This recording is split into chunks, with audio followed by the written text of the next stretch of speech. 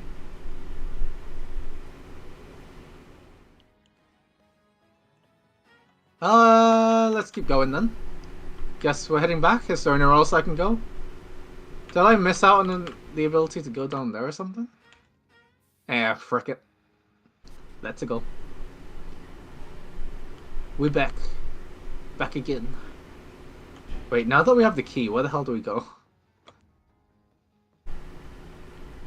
This way?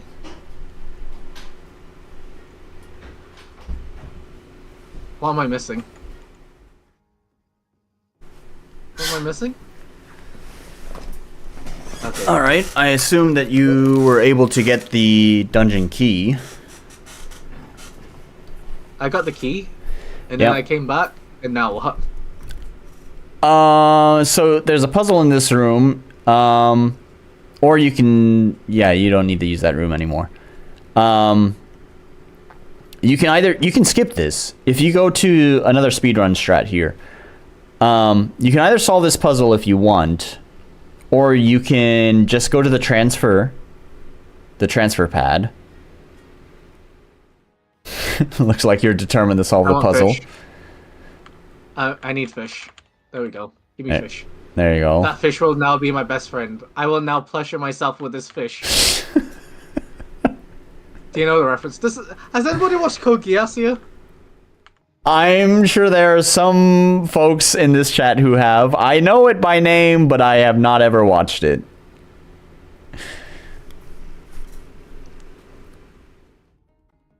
Alright, looks like you solved the puzzle. Yay. Fish. Go, my precious fish. Become platform. Okay, we're back here. There we go. RCX, Blue Blade of Fate, says, yes, he has seen Code Geass. You need a rope to come back up. Yes. Okay. So actually, this was kind of actually a more recent change to the dungeon. So originally the dungeon was built on this idea of one-way paths, right? So the fish, right, creates a one-way path because after you jump across, the platform will despawn, so you can't go back anymore. Unfortunately, it made this section of the dungeon that you're doing now really fucking frustrating. Because as I was telling you earlier, the whole like gimmick of this half of the dungeon is that you can see the puzzle elements, but you can't actually interact with them. You can only set up the puzzle. Chicken. Yep, there's a chicken there.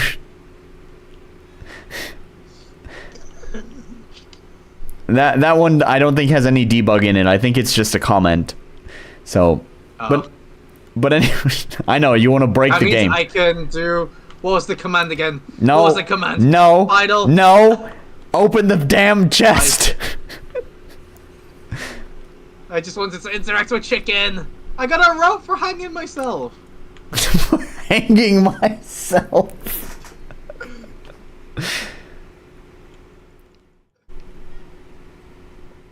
Alright. I'm guessing I can't use that yet. But I can go here. Yeah, you can go there. And now I hang myself from here.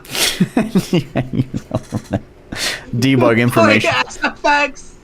There you go. Some debug stuff. Play SFX! There we go. Hanging myself. There we go. Did it.